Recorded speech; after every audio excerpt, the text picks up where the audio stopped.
Amen. Nous allons rentrer dans la parole de Dieu.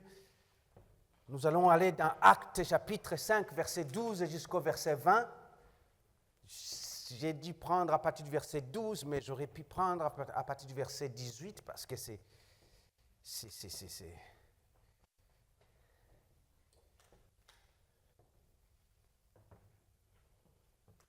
ma ou mon péricope, les étudiants en études bibliques. Vous allez comprendre, vous connaissez qu'est-ce que c'est sûrement. Amen.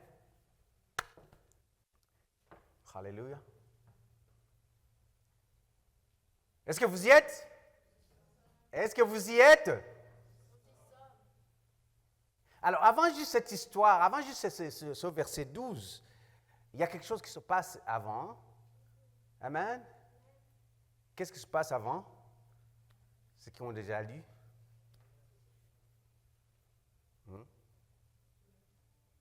Ah, ok. Amen.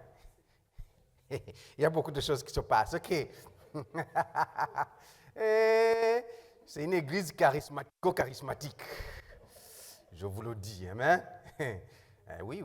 Tu n'essaies pas de jouer un charismatique qui va te sortir quelque chose. Hein? Amen.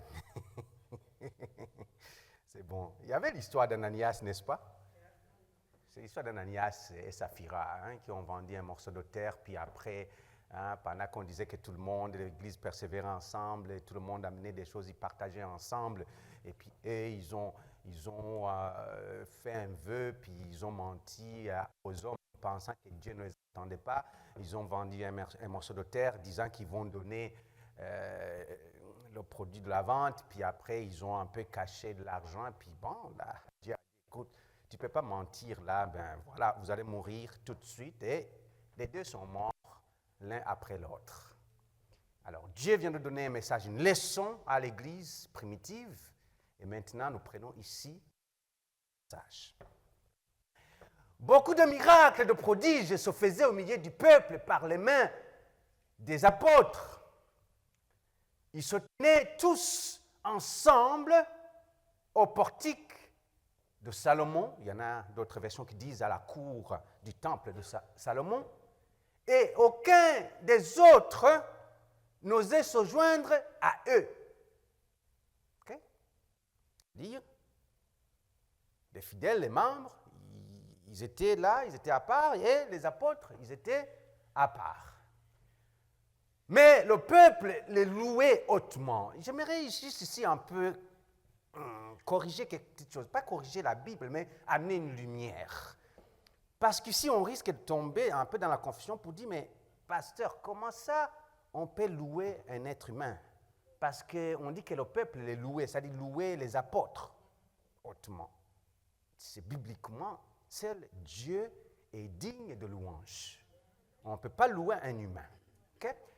Ici, si vous lisez dans la version, c'est la traduction qui n'a pas été... Parce que ça, c'est Louis II, 1910. Amen. N'oublie pas que le Nouveau Testament a été écrit en la langue grecque. Alors, c'est une traduction.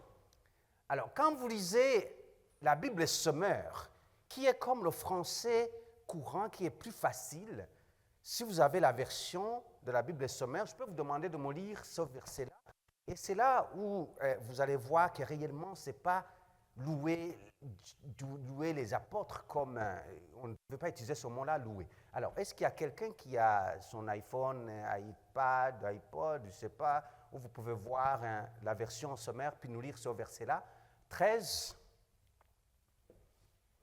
Allez, Personne d'autre n'osait se joindre à eux, mais le peuple tout entier les tenait en haute estime. Ah!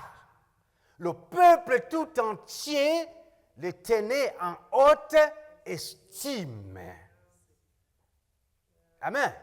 Voilà pourquoi je vous dis toujours, il faut avoir au moins 2-3 versions de la Bible chez vous que vous allez lire, ou maintenant à Internet, vous pouvez lire les 2-3 versions. Surtout quand vous lisez quelque chose que vous voyez que, pourquoi on utilise ici louer, comment on peut louer les humains? Ça vient juste de cliquer. Tu dis, attends, Est-ce que la Bible a menti ou quoi? Là, tu vas lire d'autres versions. Ça te permet d'avoir la lumière sur ce qu'on est en train de dire. Amen? Alors ici, je voulais corriger pour qu'après le culte, vous ne venez pas me voir pour dire, mais pasteur, comment ça on peut louer? Non, non, il y a une faute. Comment ça on peut louer les humains? Alors, il était né hautement où il les estimait plus. Donc, il leur donnait l'honneur qu'ils méritaient. Verset 14. Alors, le nombre de ceux qui croyaient au Seigneur, hommes et femmes, s'augmentait de plus en plus. Alléluia. Ils s'augmentaient de plus en plus. Verset 15. En sorte qu'on apportait les malades dans les lits, qu'on les plaçait sur des lits et des couchettes, afin que lorsque Pierre passerait, son ombre au moins couvrit quelqu'un d'eux. Donc à ce moment-là, quand l'ombre couvrait quelqu'un d'eux, il y avait des guérisons. Donc ils avaient expérimenté cela. Alors la multitude accourait aussi des villes voisines à Jérusalem. Imaginez-vous cette histoire, c'est ce film qu'on est en train de nous raconter. Et représentez-vous un peu, Sophie. En tant qu'enfant de Dieu, en tant que croyant, tu es témoin de ça. Mais tu dis, waouh, quelle joie! En tout cas, j'aimerais être dans cet endroit-là, où on voit des villes, des villages tout entiers courir vers pour adorer Jésus. Non, je pense que vous n'avez pas la passion vraiment de Christ. Vous n'avez pas la passion de Jésus. Moi, j'aimerais ça, je ne sais pas, aller au Parlement puis voir des villes qui viennent de Canada, des personnes qui viennent de Canada, qui viennent d'Orléans, qui viennent de Gatineau, qui viennent, je ne sais pas, de Buckingham, que tu le demandes, tu vas où? Il dit non, non, non, on va au Parlement pour célébrer le nom de Jésus. J'aimerais savoir ça. Vous aimeriez juste voir pour qu'on aille au Parlement pour célébrer Taylor Swift, c'est Taylor Swift ou Taylor Swift, je ne sais pas, ou Carla Swift. C'est quelque chose comme ça, Swift, qui fait Swift. OK? C'est ça que vous aimeriez. Si on vous disait qu'ils sont là, vous allez trouver ça normal. Hey, tout le monde, toute la ville est dans la folie. Parce qu'il y a... Mais vous ne serez pas excité de voir. Seigneur, fais-le. Accomplis-le, éternel Dieu de gloire. Mon Dieu, mon Dieu. Verset 17. Ah non, non, le 16, reste là. La multitude accourait aussi des villes voisines à Jérusalem, amenant des malades et des gens tourmentés par des esprits impurs. Et tous étaient guéris. Cependant, le souverain sacrificateur et tout ce qui était avec lui, savoir le parti des Sadducéens, suivez très bien ici. Amen. Si on s'en va au Parlement pour proclamer le nom de Jésus, il y a les Sadducéens qui vont être là, se levèrent. Rempli de. Alors, qu'est-ce qui se passe maintenant? Mirent les mains sur les apôtres, les chrétiens, mirent les mains sur Didier, mirent les mains sur qui? Oh non, je pensais que tu allais dire ton nom. Oh non, non, tu n'appartiens pas à Jésus. Si tu appartiens à Jésus comme les apôtres, dis, mire ses mains sur Didier. Parce que j'étais en train d'annoncer, parce que je suis en train d'annoncer la bonne nouvelle. Qui aimerait vivre cette expérience? Moi, j'aimerais la vivre. Qu'on vienne m'arrêter parce que je suis en train de parler du nom de Jésus. Alléluia. Amen. Et les jetèrent où? Dans la prison publique. Mais, quelqu'un dit mais. Un ange du Seigneur, ayant ouvert, quand ça? Les portes de la prison. Je me dis, où est-ce qu'ils étaient les gardes?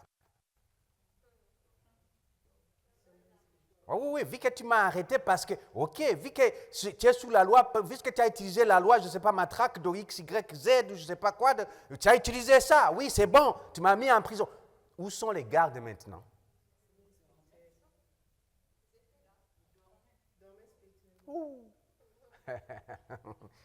Frères, celui qui est en nous est plus fort.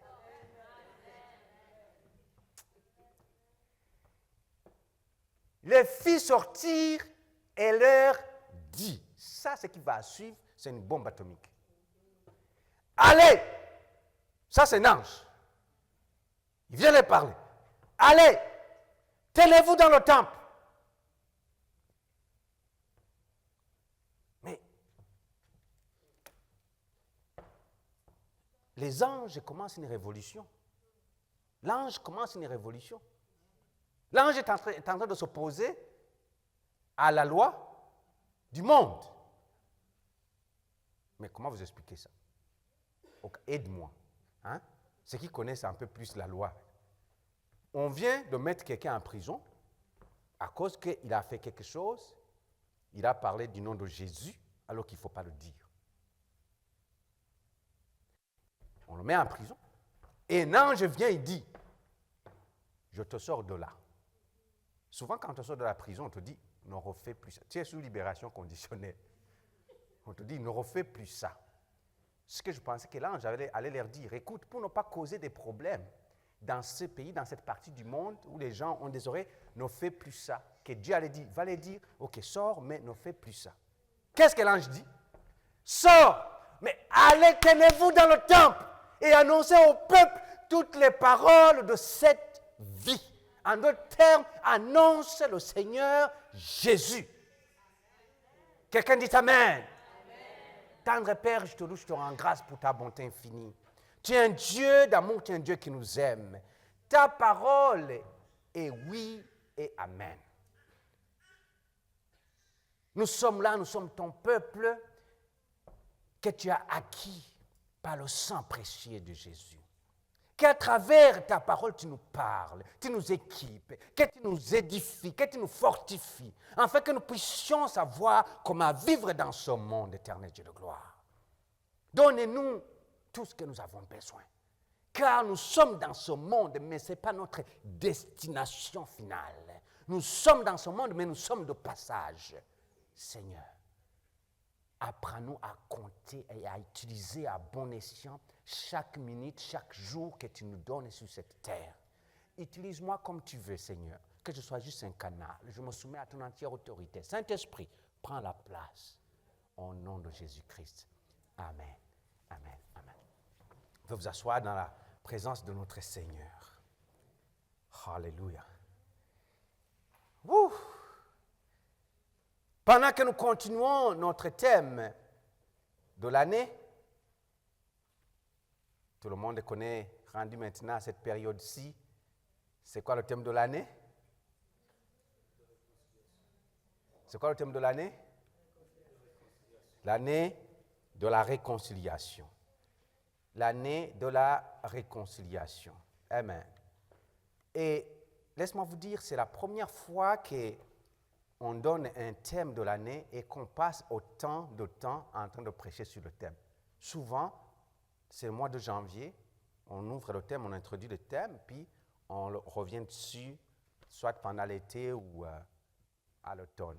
Mais c'est tellement un thème très, très important dans la vie d'un enfant de Dieu que si on ne prend pas le temps d'en parler, si on ne prend pas le temps de s'édifier les uns les autres, de s'aiguiser les uns les autres pour cette grande mission, on risque de rater ce que Dieu appelle la définition d'un chrétien. Amen. Alléluia. Il fut un temps où, pour reconnaître qui était chrétien, tu pouvais aller dehors seulement le dimanche, le mardi, le mercredi et voir les gens qui marchaient avec des Bibles dans la rue. Est-ce qu'il y en a qui ont connu ça? Hein? Moi, j'ai connu ça. Peut-être les autres sont un peu très jeunes pour avoir connu ça, je ne sais pas. Josué, tu as déjà vu ça? Tu as connu ça? Hein? Dans ton enfance, tu voyais les gens le dimanche, ils allaient avec des Bibles. Alléluia. C'était comme ça dans mon pays. C'est à ce moment-là que tu disais, ils vont à l'église, ce sont des chrétiens. Mais on est dans une époque où tu ne peux pas reconnaître, juste en regardant comme ça, un mardi, un mercredi ou un jeudi, reconnaître que quelqu'un est chrétien juste en regardant l'apparence extérieure. Pourquoi? Parce qu'on ne transporte plus les grosses Bibles. Et Dieu soit loué qu'on n'a pas besoin de les transporter. Parce que ces chrétiens-là, je me demande comment ils faisaient pendant qu'il y avait la pluie avec ces grosses Bibles qui tombaient. Des fois, ils étaient à pied. Ce n'était pas évident. On est rendu à une période où on te reconnaîtra que tu es chrétien par ton témoignage. Alléluia. Par ton témoignage.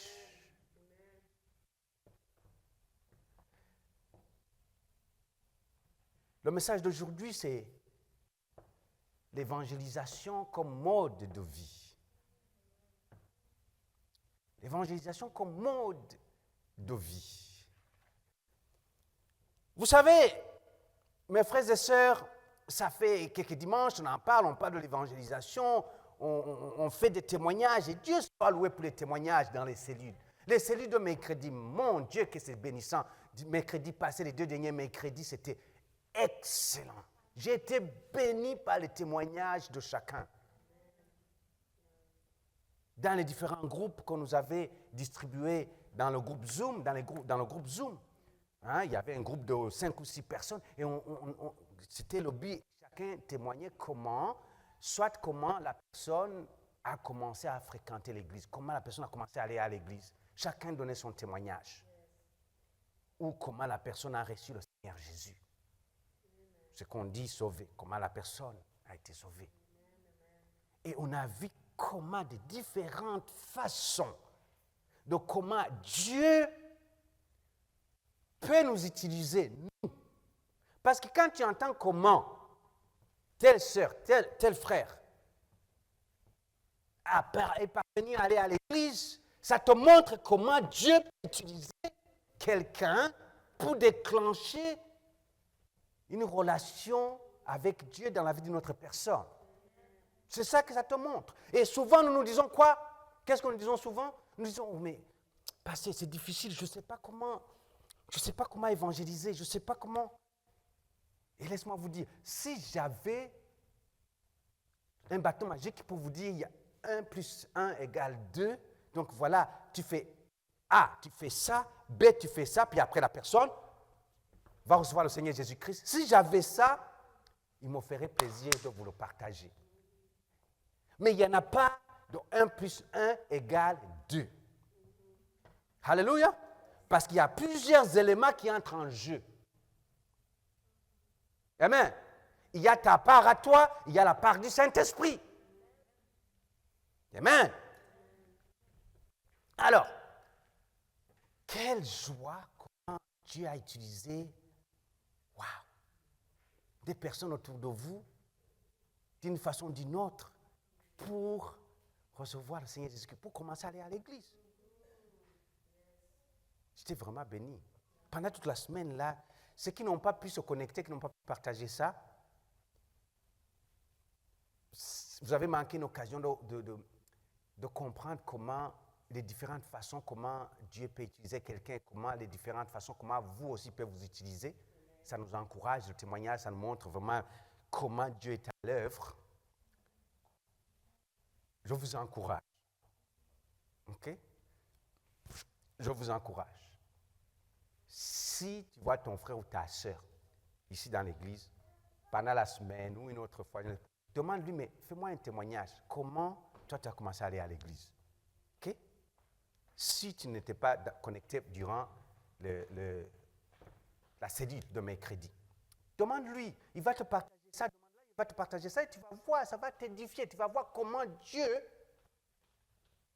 peut travailler d'une façon ou d'une autre. Alors, mes frères et sœurs, dans ce passage que nous avons lu, il y a quelque chose que nous avons le privilège de faire et que les anges n'ont pas le privilège de faire. Beaucoup ne le savent pas, mais je vais vous apprendre quelque chose ce matin. Amen. Il y a quelque chose que nous sommes commandés de faire et aucun ange il n'a jamais reçu l'ordre ou le commandement de faire. Si vous lisez la Bible, lisez de Genèse à Apocalypse, et vous allez pouvoir venir m'affronter avec ça pour me prouver le contraire. Amen.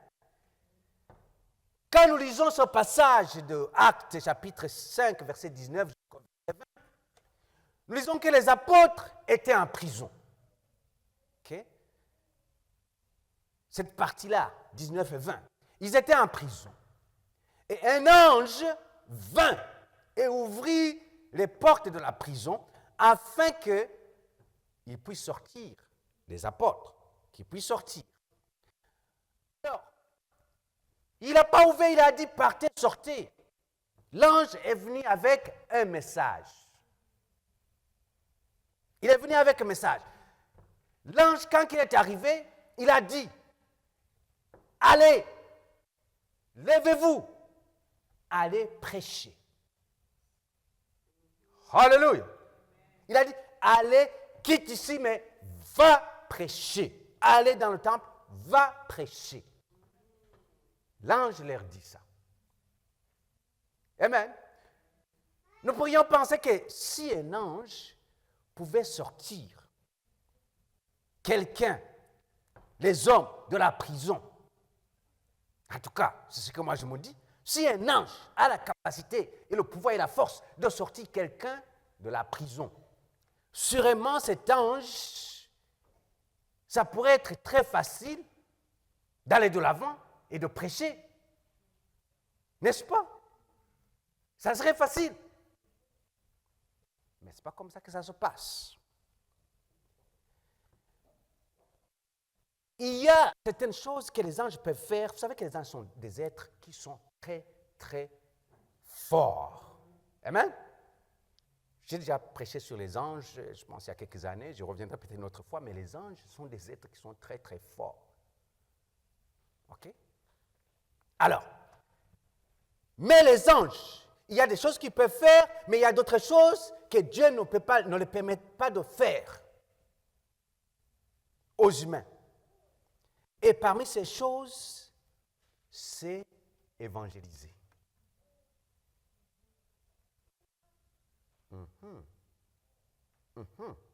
OK. On a déjà parlé pas mal un peu là-dessus sur l'évangélisation, sur l'évangile. Mais pourquoi les anges ne peuvent pas prêcher l'évangile, mes frères et sœurs? Quand on parle de l'évangile, tout de suite, on voit l'évangile de Jésus. Amen? On voit l'évangile de Jésus. Pourquoi les anges ne peuvent pas prêcher l'évangile? La raison est simple. Lorsque nous évangélisons, lorsque nous prêchons l'évangile, nous ne faisons rien d'autre que partager ce que Jésus a fait pour nous.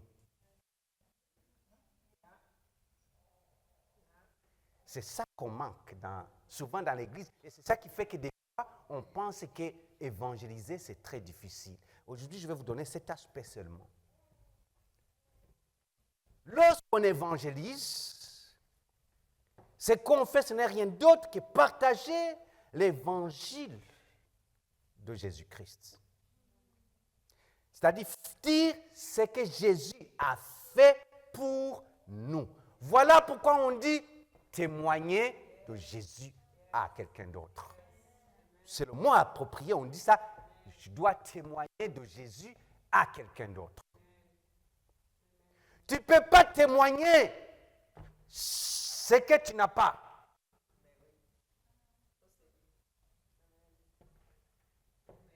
Alléluia. Tu ne peux pas témoigner ce que tu n'as pas vécu. Alors, les anges ne peuvent pas prêcher l'évangile de Jésus-Christ. Lorsque nous prêchons l'évangile de Jésus-Christ et que nous gagnons les âmes, nous sommes en train de dire, voici qu'est-ce que Dieu a fait pour moi, voici ce que je suis aujourd'hui. Dans Actes chapitre 1, verset 8, Actes chapitre 1, verset 8, que vous connaissez très bien. Hein, on utilise souvent ce passage-là quand c'est la Pentecôte ou quoi que ce soit. Mais vous recevrez une puissance. Le Saint-Esprit survenant sur vous, et vous serez mes témoins à Jérusalem. Vous serez quoi? Souligne le mot témoin. Souligne le mot. Vous serez. Il n'a pas dit vous serez mes prédicateurs à Jérusalem. Vous serez mes. C'est-à-dire on témoigne ce qu'on a.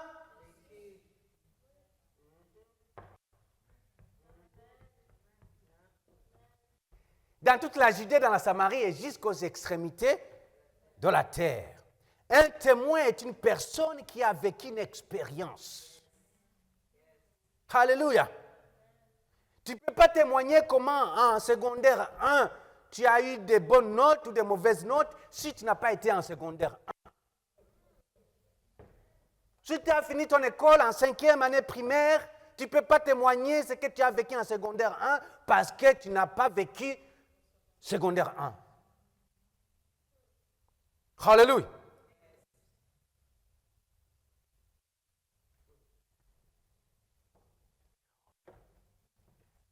Un ange ne peut pas témoigner de la grâce de Dieu parce qu'un ange n'est jamais né de nouveau. Écrivez ça, si vous ne le saviez pas. Un ange n'est jamais né de nouveau. Il ne peut pas témoigner de la grâce de Jésus-Christ, un ange. Voilà pourquoi l'ange, il est parti, il est sorti de la prison, il a dit, allez annoncer ce que vous avez reçu, que moi, je n'ai pas reçu ça, je n'ai pas reçu ça, mais vous, allez annoncer, allez prêcher, allez témoigner. Évangéliser comme mode de vie, c'est témoigner d'abord ce que toi, tu as vécu. Vous savez, il y en a beaucoup qui pensent que évangéliser ou gagner les âmes, c'est le travail des évangélistes, c'est le rôle des pasteurs. Si nous sommes des chrétiens qui pensent qu'on peut payer quelqu'un pour aller gagner les âmes, tu es un chrétien qui, si tu y penses comme ça, tu es fini. Il y en a des chrétiens qui sont prêts à payer des évangélistes ou des pasteurs pour aller gagner les âmes. Non, chaque chrétien qui s'appelle chrétien a été envoyé pour gagner les âmes. Je vais rester aujourd'hui sur cet aspect de gagner les âmes comme mode de vie. Notre vie, notre mode de vie, notre témoignage doit être utilisé pour gagner les âmes. C'est la première chose et la plus facile qu'on peut faire. On ne te demande pas. Je vais y revenir. Je vais y revenir. Parce que quand je parle de gagner les âmes, ça bouillonne en moi. Amen. Regarde quelqu'un à côté de toi, dit, témoigne à quelqu'un. Alléluia.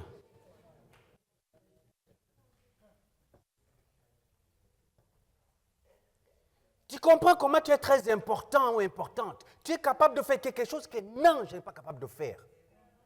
Tu n'es pas n'importe qui, mon frère, ma soeur. Tu es capable de faire quelque chose qu'un ange n'est pas capable de faire. Alors que les anges sont des êtres très puissants. Mais ils ne peuvent pas le faire. Voilà pourquoi Dieu a besoin de toi sur cette terre. Quand tu es ici, Dieu a besoin de toi pour faire toutes ces choses-là. Le même Dieu a la même puissance. Le même Dieu de Noé qui a amené, comment on appelle ça, l'inondation. Je n'aime pas utiliser ce mot-là. Le déluge. Qui a amené le déluge et qui a effacé toute la population de la surface de la terre. Pensez-vous que ce Dieu-là a changé? Pensez-vous que ce Dieu-là n'est pas capable aujourd'hui d'effacer les 7 milliards de personnes sur la terre? Tu es capable de le faire. Mais Dieu ne le fera pas. Alléluia. À partir du moment où Dieu a envoyé son Fils Jésus-Christ, et que son Fils Jésus-Christ dit que tout pouvoir m'a été donné. Et après que Jésus-Christ, avant de quitter, il dit que vous ferez des miracles, des grandes choses, plus que ce que j'ai fait. Dieu a besoin de toi pour sauver son peuple. Mais la seule façon de le faire pour toi, la plus facile, pour tout le monde ici, c'est de témoigner qu'est-ce que Dieu a fait dans ta vie. Et ce n'est pas compliqué. Tu n'as pas besoin de plusieurs versets bibliques. Tu n'as pas besoin de... Tu n'as même pas besoin de parler de la Bible. Juste à dire comment Dieu a changé ta vie. Pas juste dans le monde spirituel. Juste dire comment tu étais quelqu'un de stressé, mais que juste connaître qu'il y a un être cher qui t'aime, que tu n'es pas juste né pour juste vivre ces tourments, puis vivre ce stress, et qu'il y a quelque chose plus que toi. Là, tu parles avec quelqu'un qui ne connaît pas Jésus, mais tu n'as pas besoin de lui dire de Jésus. Tu as juste besoin de lui amener une soif. Et que la personne dise, vous vous rappelez de la rencontre de Jésus avec la Samaritaine? Jésus ne s'est pas présenté tout de suite à la Samaritaine pour dire, « Hé, je suis Jésus-Christ, le Fils de Dieu que tu rencontres aujourd'hui à la Samaritaine. » C'est comme ça qu'il a dit? Non, Jésus n'a pas dit ça. En catimini, commence une conversation, juste sans dire qu'il est. C'est juste ça que vous avez besoin de faire en premier lieu. Ta vie, tu as tellement vécu des choses qu'il y a des personnes qui ont besoin d'entendre ça pour que leur vie change, pour que les relations avec Dieu changent. Amen. Tu es assis sur une bombe, mes frères et sœurs, mais que tu ne veux pas partager, que tu ne veux pas témoigner. Ah, ok. Alors, l'ange, quand il a ouvert la porte, il a donné l'ordre d'aller prêcher. Actes chapitre 5, verset 29. Actes chapitre 5, verset 29. Pierre et les apôtres répondirent, il faut obéir. Aide-moi à lire ça. Aide-moi s'il vous plaît. Ça me... Il faut obéir à Dieu plutôt qu'aux hommes. Ça, quand je lis ça, je me dis et je demande toujours pardon à Dieu. Vous savez, je continuerai à prêcher, si je ne finis pas, il n'y a pas de problème, mais j'aime vous donner toujours, j'aime prendre la parole du monde spirituel puis l'amener dans la vie de tous les jours, pour que vous puissiez voir la vie. Je ne sais pas s'il y en a ici, ceux qui travaillent et qui ont des emplois. OK? Il y en a qui ont des emplois.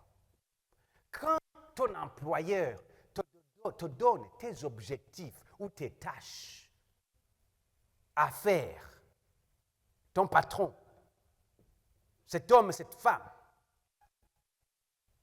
qu'est-ce que vous dites? Vous vous mettez au travail et vous rencontrez les objectifs. Je sais que vous n'allez pas dire oui, amen ou quoi que ce soit parce que je suis en train de toucher là où ça vous fait mal. Parce que ceux qu'il y en a ici qui sont en train de nous dire, aïe, c'est vrai. Ceux qui sont en train de nous dire, là, ils sont en train de parler de moi, c'est vrai. Et vous faites tout pour accomplir cette tâche-là qui vous a donné dans cette journée de 7,5 heures ou de 8 heures ou de 10 heures ou de 12 heures pour que, si vous a dit que ça doit être fait durant cette semaine, vous faites tout pour le faire dans cette semaine. N'est-ce pas, Elvis? Je parle de lui parce que je sais qu'il est soumis au même employé que moi, et on a les mêmes obligations. Et ce dossier-là qui doit sortir, qui doit être présenté, je ne sais pas à qui, tu dois le faire. Si tu fais de l'overtime, tant pis pour toi. Si tu commences à 7 heures du matin au lieu de commencer à 8 heures, ce qui est sûr, c'est que tu dois le faire. Si tu ne le fais pas, qu'est-ce qui va se passer? À la fin, il va dire, ne rencontrez pas les objectifs. Ou n'est pas capable de faire le travail. Et on va te dire, monsieur, madame, tel, merci beaucoup, vas-y, pars, bye bye. on te met dehors de l'entreprise. N'est-ce pas? Ah oui, je sais. J'ai déjà travaillé à Bell Canada. Il me disait que il faut jamais être en retard. Ouh. J'arrive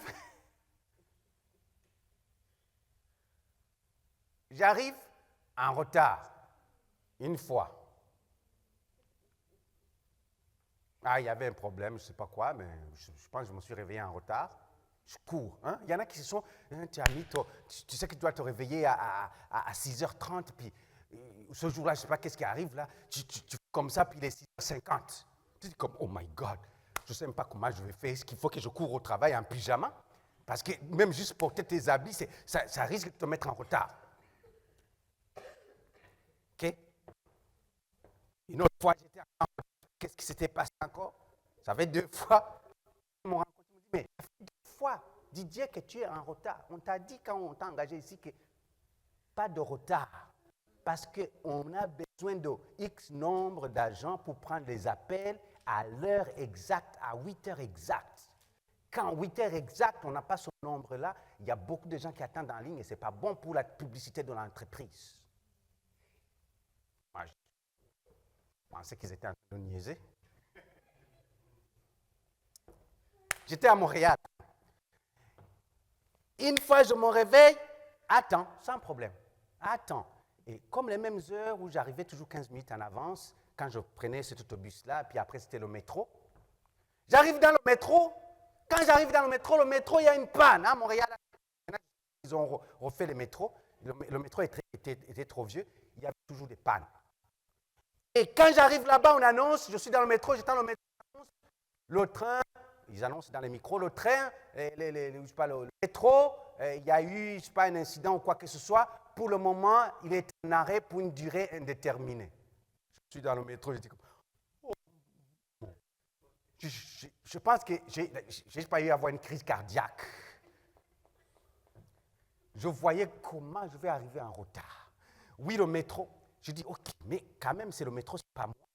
Quand ils ont même parlé là, j'ai même enregistré ça avec mon téléphone. Pour que je puisse lui faire écouter. Que c'est pas moi. Écoutez même dans le micro. Ils sont en train de parler. Qu'il est en arrêt, c'est pas moi. OK? J'enregistre ça, j'arrive. Je suis arrivé avec 45 minutes de retard. Pour la 3e fois. Quand j'arrive, je m'assois, je m'installe. J'ouvre mon ordinateur, puis je vois mon patron qui vient me voir et dit, mais Didier, peux-tu me suivre? Je le suis dans son bureau. Et quand j'arrive dans son bureau, je vois le gars de sécurité qui arrive. Ma patronne me dit, OK, donne-moi ta carte pour entrer. Tout ça, je donne. Je dis, OK, tu vas avec le monsieur de sécurité à ton bureau, tu ramasses tes choses, puis tu peux partir à la maison. Le reste, on te contactera. J'ai dit, écoutez bien l'enregistrement, madame, écoutez bien. Le métro, c'est pas moi. Même le métro, c'est pas moi. Il dit, oui, je sais que c'est le métro, mais la compagnie ne peut pas fonctionner avec tout ce qui se passe dans cette ville. Ce n'est pas un accident qui s'est passé dans l'Ouest, ou le métro, ou je ne sais pas quoi. Si on fonctionne comme ça, on ne pourra pas continuer à fonctionner. Donc, tu y avais 3 retards où on t'a dit que si tu as 3 retards, tu t'en vas. Bye. Et mon emploi est fini. Ça, c'est le monde de mes frères et sœurs. Mais pourquoi, je suis sûr qu'il y en a parmi vous, vous n'avez jamais vécu ça et je ne vous le souhaite pas du tout. Mais vous n'allez pas le vivre parce que vous arrivez à l'heure. Vous n'allez pas le vivre parce que vous suivez les consignes. N'est-ce pas? Mais pourquoi, avec les choses de Dieu, on n'est pas capable de comprendre ce que Dieu veut nous dire? Est-ce que Dieu ne nous a pas donné des objectifs? à rencontrer. Dieu ne nous a pas donné des objectifs. Non, parle-moi. Il n'y a personne ici qui est exclu. Dieu ne nous a pas donné des objectifs. Il nous a donné la grande mission. Il a dit, allez, faites de toutes les nations des disciples. Témoignez de ce que j'ai fait dans votre vie. Et maintenant, pensez-vous que Dieu ne voit pas que nous ne le faisons pas?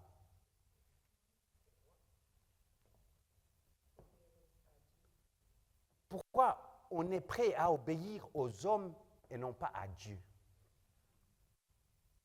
Non, je vous le demande. Ne sois pas trop calme là. Je nous le demande. Nous tous. Soyons honnêtes, des chrétiens sincères et non pas trop spirituels. Pourquoi on n'est pas capable d'obéir aux hommes? Et on n'est pas capable d'obéir à Dieu. Et on est plutôt prêt à obéir aux hommes. Aux hommes. Combien de chrétiens sont prêts si on te dit ton travail, tu vas travailler le dimanche? Il y en a des chrétiens qui sont prêts à dire non, patron, moi je ne peux pas travailler le dimanche. Donne-moi une autre journée. Mais à cause qu'ils ont dit que tu vas travailler le dimanche, ils vont dire tout de suite oui, patron, je vais travailler le dimanche pour manquer le culte. Si tu parles le dimanche, il n'y a pas de problème, ou après-midi, il n'y a pas de problème. Mais manquer le culte de dimanche, qui est la journée où on se rencontre pour adorer Dieu ensemble? Combien de chrétiens sont capables de le faire? Ils obéissent à qui? Plutôt à... Et le premier commandement nous dit quoi?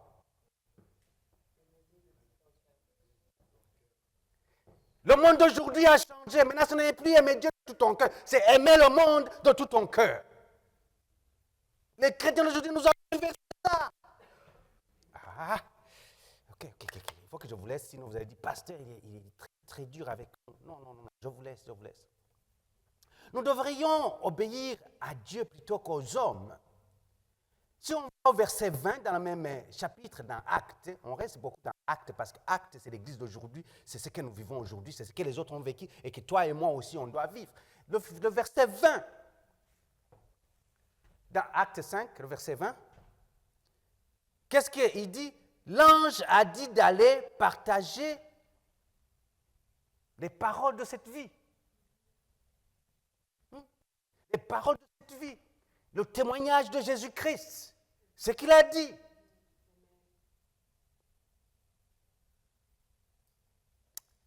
Verset 32. Acte chapitre 5, verset 32.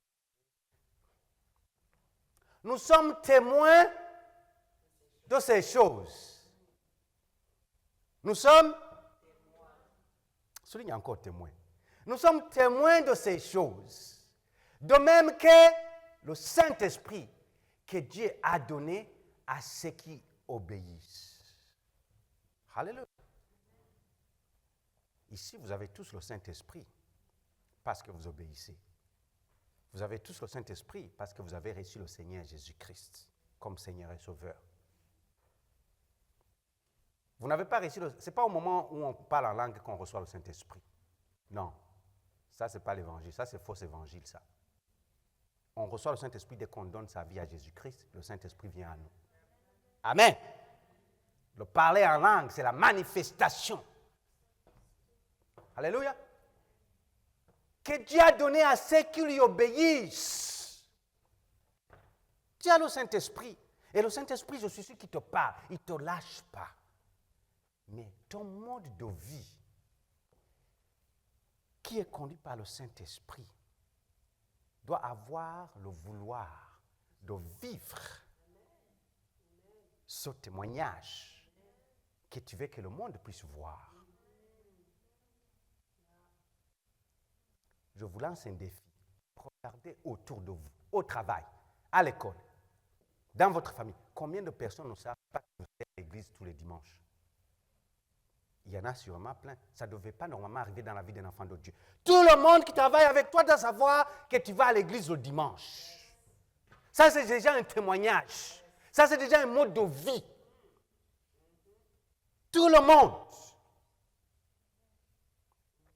À mon travail, une fois, on disait, on va se rencontrer pour une activité, je ne sais pas d'équipe ou quoi que ce soit le dimanche. J'ai dit, non, Moi, le dimanche, je suis à l'église. Je ne peux pas. Alléluia. Amen. Tout le monde dans le savoir. Je suis dans le syndicat. Je suis impliqué dans le syndicat. Amen. Je suis le vice-président du syndicat des employés de l'impôt.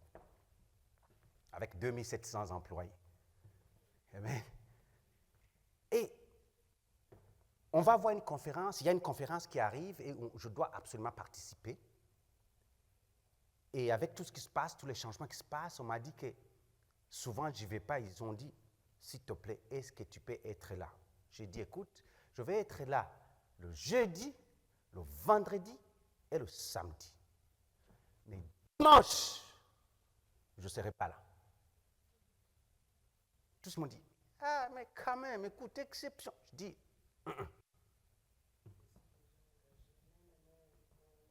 je ne suis pas là. Amen? Je ne suis pas là. À moins que je suis dans... Mais je ne suis pas là. Je n'ai pas dit que je ne serai pas là parce qu'il faut que je sois dans l'église. Non.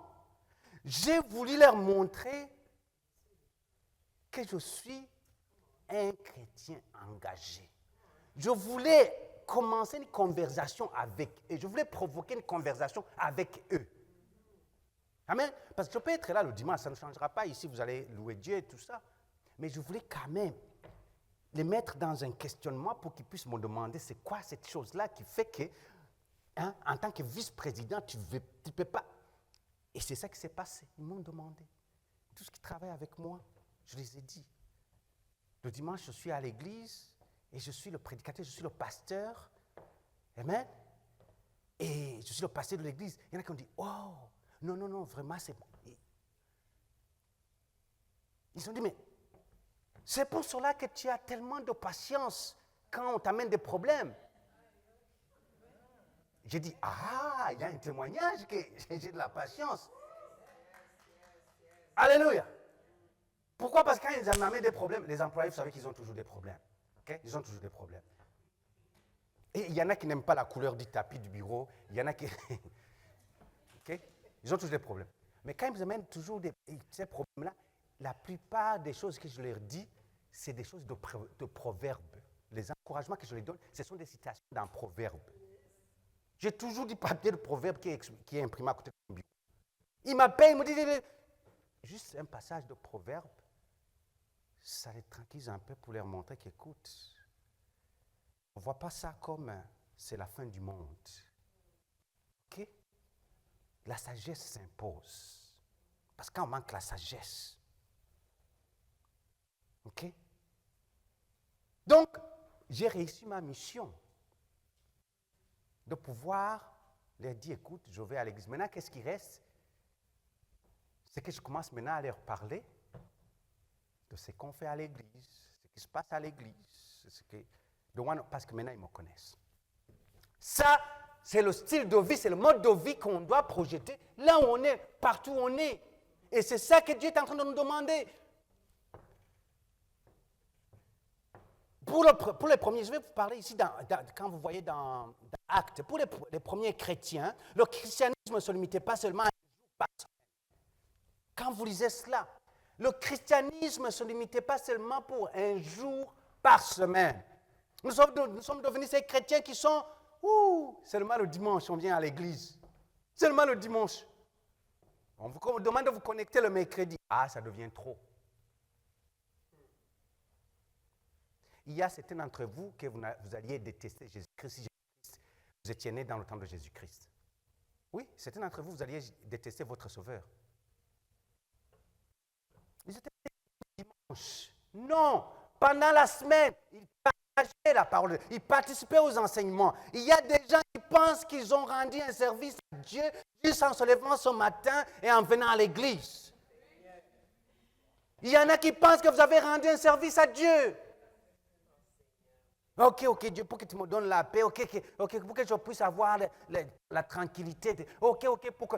Les jeunes, écoute-moi, vous n'avez pas fait une faveur à vos parents pour venir ici à l'église ce matin. Vous vous êtes fait une faveur vous-même.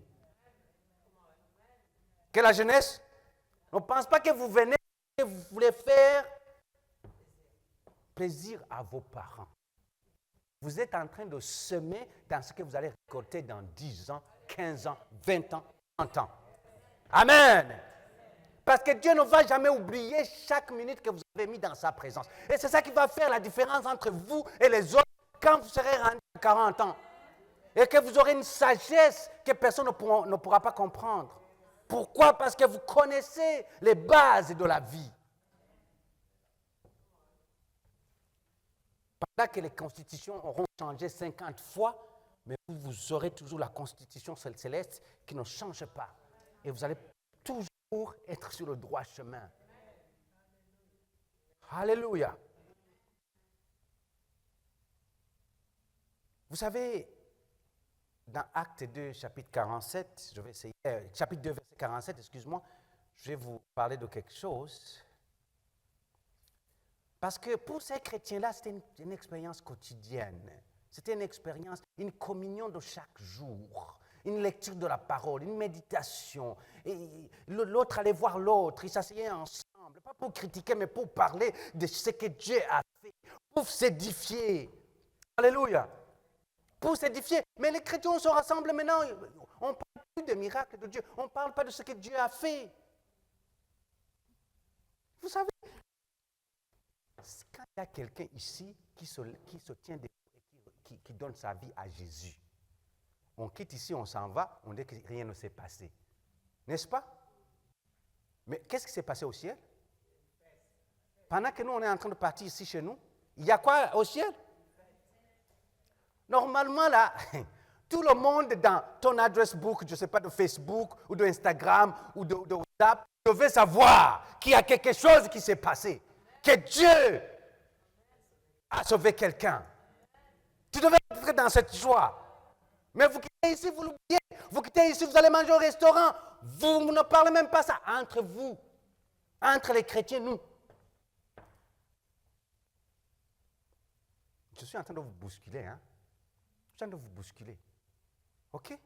Je suis en train de vous bousculer. Parce que si quelqu'un donne sa vie à Jésus-Christ ici dans cette église, on devait arriver à la maison. OK? Orly, tu dis, écoute, Idriss, tu ne peux pas imaginer qu'est-ce qui s'est passé. Quelqu'un... Waouh!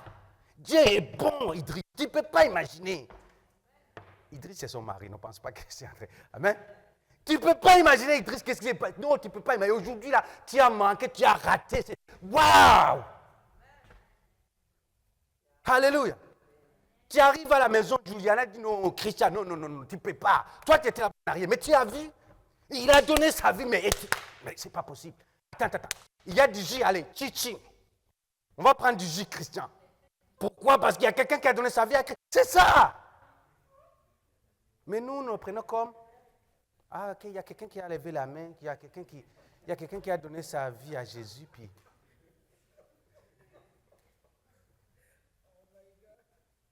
On fait honte à Dieu. Alléluia. Tu devais arriver à la maison, Pablo, tu dis non. Mais ma chérie, tu as vu quelqu'un qui a... Attends, monte ici le dos, on va courir dans cette maison. Tu l'as pas... Tu cours, dis, mais... Alléluia. Dis Alléluia, Joël. Dis, mais tu n'as pas vu. Oh mon Dieu, qu'est-ce qui se passe? Il a fait au ciel. Mais ici, toi, tu n'es pas en fête. Alléluia. Elvis, tu vas arriver à la maison, tu mets la musique, que tu mets danser, tu prends Karine, vous dansez, vous célébrez. Amen. Alléluia. Je sais que les deux aiment danser. C'est pour cela que... Alléluia. Vous dansez, célébrez. Le mode de vie, votre témoignage. Si les voisins vous voient, ils voient qu'il y a comme, je ne sais pas, il y a trop de la musique ou je ne sais pas quoi. Je dis, attends, qu'est-ce qui s'est passé? Il y avait la fête chez vous. Oh, mais non, tu ne sais pas qu'est-ce qui s'est passé. Il y a quelque chose de spécial qui s'est passé dans nos vies. Ah bon? Oui, il y a quelque chose de spécial. En tout cas, on n'a pas le temps, mais quand vous aurez le temps, on pourrait en parler. Ou je ne sais pas, ou si vous avez le temps, on peut s'asseoir et en parler. C'est comme ça qu'on commence la conversation. Tu piques la curiosité. Et tu y annonces. Amen.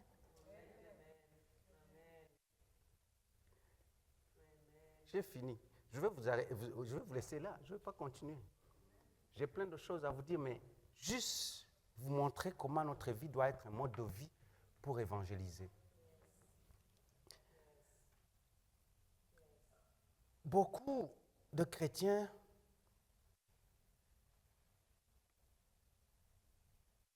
ils pensent que si nous allons au service religieux, vivons une vie propre, étudions la Bible, prions, donnons notre argent et avons une place de service dans l'Église, alors nous servons le Seigneur. C'est ça que nous savons la plupart des chrétiens. Nous sommes en règle avec Dieu. Oui, toutes ces choses-là sont bonnes. Mais, à moins que nous soyons profondément intéressés à amener des âmes à Jésus-Christ et à partager personnellement Jésus-Christ, tu partages personnellement Jésus-Christ, nous ne sommes pas en règle avec Dieu. Alors ici, là, ma question c'est qui est en règle avec Dieu? Lève pas la main parce que je ne vais pas voir beaucoup de mains.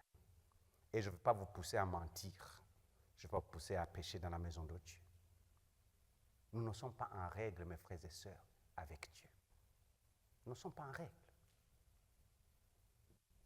Dieu ne nous a pas sauvés pour que nous puissions juste lire la Bible, faire la prière le soir, prier pour notre nourriture, prier avant de dormir,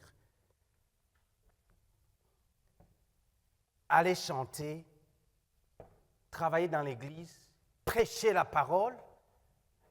Ce n'est pas ça la mission qu'il nous a laissée. Il a dit, avant de quitter cette terre, il n'a pas dit, allez travailler au protocole, allez travailler au multimédia, allez, va à l'équipe de louange, allez, faites.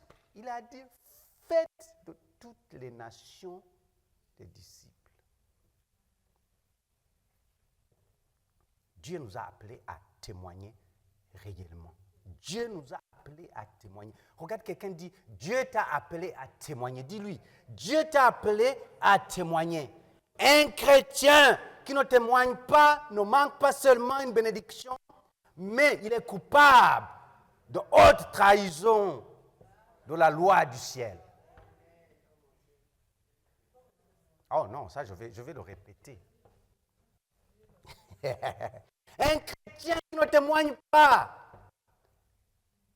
vous ne manquez pas seulement à une bénédiction, comme vous le pensez, mais vous êtes coupable de la haute trahison envers le roi du ciel. Vous êtes coupable de la haute trahison envers le roi du ciel. Aïe, aïe, aïe, aïe, aïe. Quand quelqu'un est déclaré coupable, qu'est-ce qui se passe? Qu'est-ce qui se passe quand quelqu'un est reconnu coupable? Il y a la sentence. C'est-à-dire que la personne, il y a un prix à payer. Vous avez un prix à payer. Vous avez un prix à payer. J'ai un prix à payer. Il y a des âmes qui vous attendent. Juste de leur parler. Comment ça, dimanche, tu ne prends pas le temps de te reposer, mais tu te réveilles le matin pour aller à l'église? Juste ça, c'est un début. Comment ça, tu peux me dire que mercredi, tu vas te connecter juste pour encore parler de choses de Dieu? Comment ça? Amen. Toi et moi, nous voulons obéir à Dieu plutôt. Nous voulons rencontrer les objectifs du roi du ciel plutôt que les objectifs de votre entreprise. Ça doit être ça ton message de chaque jour. Je vais rencontrer les objectifs du roi du ciel plutôt que rencontrer les objectifs dans mon emploi. Vous savez, la Bible dit que toutes les choses passeront. Toutes les choses passeront. Mais Dieu ne passera jamais. Les entreprises vont fermer. Des emplois, tu vas les changer. Car Dieu, il a ta vie dans ses mains. l'entreprise A va changer, il y a une entreprise B qui va naître et Dieu va te placer dans cette entreprise. Mais toi, tu veux avoir la fidélité avec l'entreprise A et oublier Dieu. Quand l'entreprise A va fermer, qu'est-ce qui va se passer? Ce qui se passe dans le monde aujourd'hui. Tout le monde est perdu et fatigué. Les présidents sont perdus et fatigués. Ils ont perdu et fatigué les présidents. Mais oui. Je ne vais pas vous amener dans la politique. Non, je vous laisse. Si vous écoutez les nouvelles, tout ce qui se passe présentement, ça se repose où? Les problèmes qu'il y a, ça se repose où? Sur avoir assez d'argent dans le coffre de chaque gouvernement pour pouvoir fonctionner ces programmes. C'est juste ça. C'est juste ça.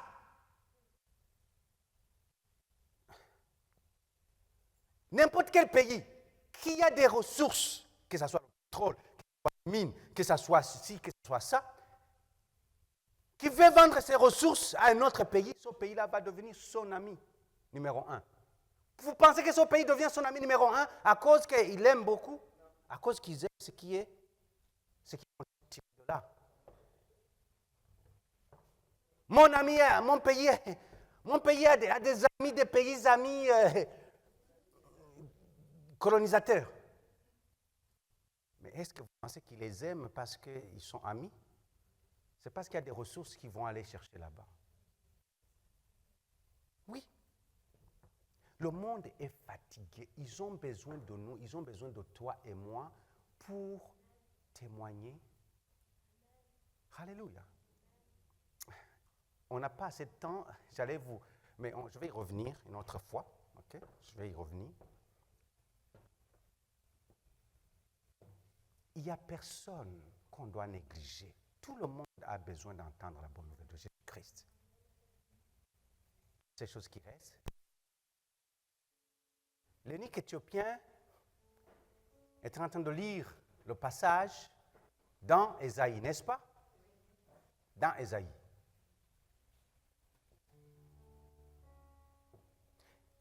Et qui est parti vers l'eunuque éthiopien? C'est qui? Philippe. Merci beaucoup, vous avez suivi. Philippe a remarqué que l'eunuque éthiopien était en train de faire quelque chose. Il était en train de lire. Si je peux amener une lumière là-dessus sur ça, pense pas que l'eunuque éthiopien était en train de lire dans son iPhone ou son iPad. Pense pas que l'eunuque éthiopien était en train de lire dans sa petite Bible, comme ça. À l'époque, c'était écrit sur des rouleaux. Donc, il a vu qu'il avait un rouleau. Il a dit, il est en train de lire la parole. Il a vu qu'il a besoin d'une lumière. Et il est parti vers lui. C'était qui l'avait envoyé, Philippe? C'est qui l'avait envoyé? Saint-Esprit. Toi aussi. Je suis sûr que le Saint-Esprit te parle souvent. Quand tu es devant quelqu'un, devant une situation quelconque, il y a une voix en toi qui dit, mais écoute, est-ce que tu peux pas l'inviter à l'église? Est-ce que tu peux pas commencer une conversation? Juste, écoute, ceux qui ne sont pas encore à l'aise de partager, de dire ce que Jésus est, commence d'abord à être à l'aise à commencer une conversation avec les gens. Alléluia. C'est ce que je vais vous donner comme devoir cette semaine. Commence à être à l'aise à commencer une conversation avec des personnes. Je bénis le Seigneur pour ce témoignage que notre frère Guy Noël nous a donné. De comment, dans l'ascenseur, il commence à dire « Ah, bonjour, comment ça va? Et le soleil, aujourd'hui, il fait froid. » Ça, c'est bon. Alléluia. Ça, c'est très bon. Et je sais que ça demande beaucoup d'efforts pour lui. Amen. Je sais pourquoi je le dis. Amen. N'oublie pas que je suis certifié de ceux-là qui font l'étude des personnalités. J'ai la certification, n'est-ce pas? Mais c'est vous-même qui avez payé pour ma formation. Vous vous rappelez, non? J'ai la certification. J'ai le papier, j'ai le document.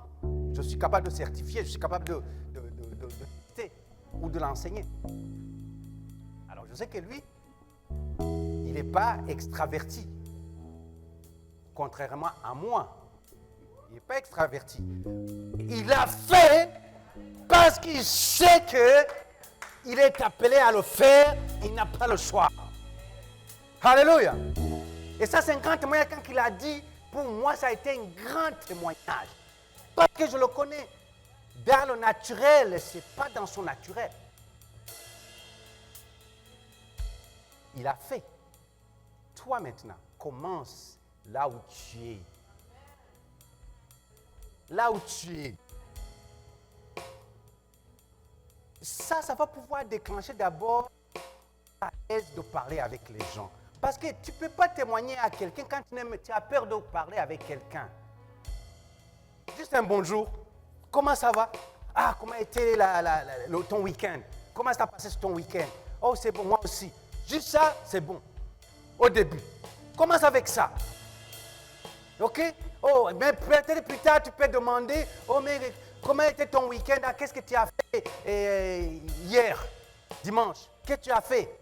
Il va te raconter, puis des fois, il va te dire, et toi aussi, qu'est-ce que tu as fait? Toi aussi, tu vas lui raconter, et tu peux lui dire, bon, j'ai été à l'église.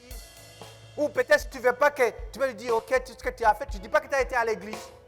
Pour que peut-être, après, d'abord, développe cette relation pour lui dire, tu as été à l'église. Ici, je suis en train de vous dire des choses qui sont terre à terre qu'on doit commencer à utiliser pour pouvoir les toucher, ceux qui sont autour de nous. Amen. Alors, cette semaine, pratique ce qu'on appelle la conversation avec l'inconnu. Bonjour, comment ça va madame? Bonjour, comment ça va monsieur? Bonjour, merci, bonne journée. J'aimerais que tu puisses pratiquer cela. Surtout ceux qui ont la difficulté. C'est un début. Ceux qui sont à l'aise déjà, bonjour, comment ça va? Demande un peu une ou deux questions. Si on te demande qu'est-ce que tu as fait le dimanche, ah ben voilà.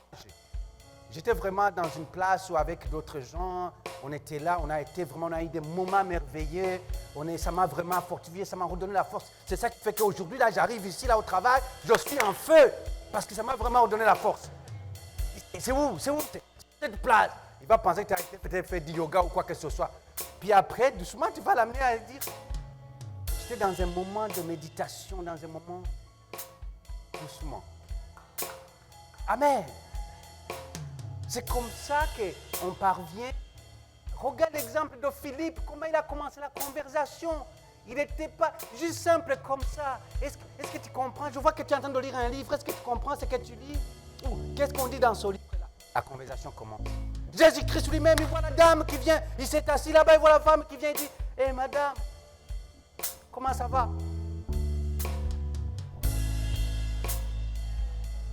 Simple. Conversation avec l'inconnu. C'est ce que Jésus a fait. Il nous a montré l'exemple avec la Samaritaine. L'inconnu a commencé la conversation. Comment ça? Ne cherchons pas à trop prier, à trop parler en langue pour que... Non. Commence d'abord à savoir parler avec les inconnus. Alléluia. Je veux que cet après-midi, si tu es ici, premièrement, que tu n'as pas encore donné ta vie à Jésus-Christ, Dieu nous aime tous. En ce moment, nous avons pris une décision, nous avons dit, bon, Seigneur, je vais te donner ma vie. Si tu n'as pas donné ta vie, je vais demander à tout le monde, les yeux fermés. On ne regarde personne, on est dans une famille. Et que tu veux donner ta vie à Jésus, tu peux dire, Seigneur, je veux d'abord que le Saint-Esprit vienne à moi. Je vais te donner ma vie. Alléluia. C'est le moment. Tu peux donner ta vie. Là où tu es. Là où tu es. Tu vas dire cette prière avec moi. Et nous tous ensemble, nous allons répéter d'ailleurs cette prière. Tu vas dire, Seigneur Jésus. Seigneur Jésus. Répète après moi. Seigneur Jésus. Je viens à toi comme je suis. Merci de m'avoir permis d'être là ce matin. Merci d'avoir pris mes péchés à la croix. Je confesse mes péchés. Change ma vie. Prends ma vie. Transforme-moi. Je renonce à ma vie passée. Guide-moi chaque jour. Je te reçois dans ma vie, dans mon cœur. Comme mon Seigneur et Sauveur. Comme mon Seigneur et Sauveur. Au nom de Jésus. Amen. Amen. Amen. Une bonne main d'acclamation. Alléluia. Bonne main d'acclamation. Quelle joie. Si quelqu'un a fait cette prière. Alléluia. Gloire à Dieu. Jésus. Jésus. Merci. Merci. Merci. Merci.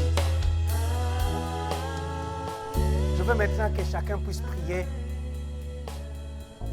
et tu demandes que Dieu t'enlève cet esprit de gêne. Tu es gêné. Quand c'est le moment d'approcher quelqu'un, de parler, tu es gêné. Que le Saint-Esprit t'enlève cet esprit de gêne. La Bible dit qu'il ne nous a pas donné l'esprit de timidité. Non, il nous a donné un esprit d'amour, d'aimer le prochain, d'aimer les autres, de les regarder avec un esprit de compassion. Ceux qui ne connaissent pas encore le Seigneur. Et je veux que tu puisses prier, tu dis Seigneur, aide-moi. À chaque fois que je vais me retrouver devant quelqu'un et que je sens que j'hésite, permets-moi que je puisse juste dire bonjour. Permets-moi, Seigneur, que je puisse ouvrir la bouche. Que je ne puisse pas laisser maintenant quelqu'un qui passe à côté de moi sans dire bonjour, sans dire comment ça va. C'est un début ça. C'est que tu vas demander. Demande à Dieu d'enlever l'esprit de timidité. Seigneur, je ne veux pas quelqu'un qui passe à côté de moi maintenant sans que je puisse, éternel Dieu, juste le témoigner, juste le saluer. Jésus, avec la Samaritaine, tu l'as salué, tu ne la connaissais pas. Tu l'as salué, tu as dit bonjour, comment ça va? Tu as commencé la conversation. Et voilà la Samaritaine, tu as changé sa vie.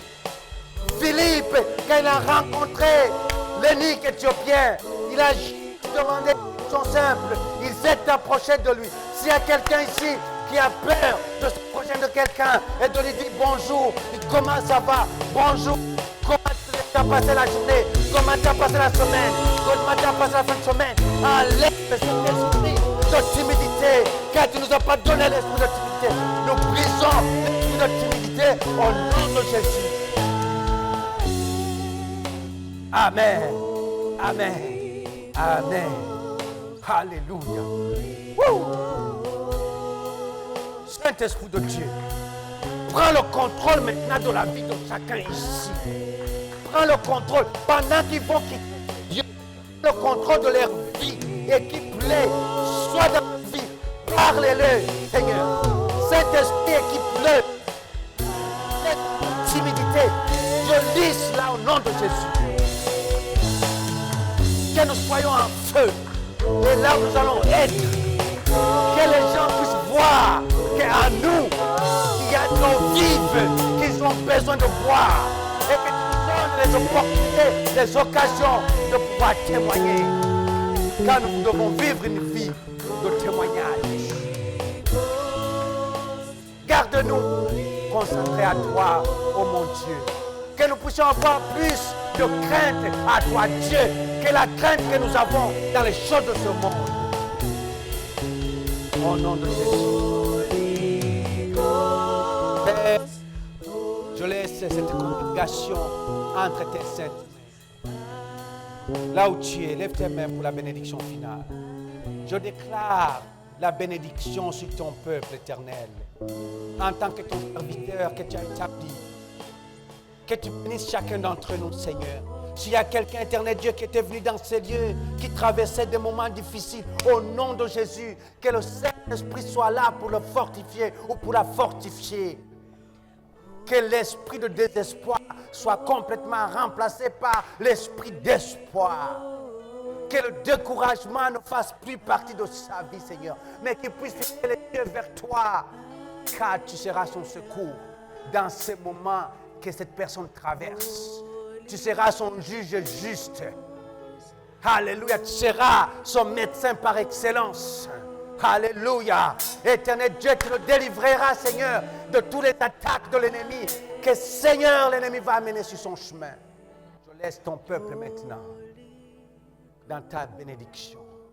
Que ton amour infini, la grâce et la paix de notre Seigneur Jésus-Christ et la communion du Saint-Esprit soient sur la vie de chacun. Au nom de Jésus. Amen, amen, amen. Bon dimanche. Que Dieu vous bénisse. Saluez-vous les uns les autres.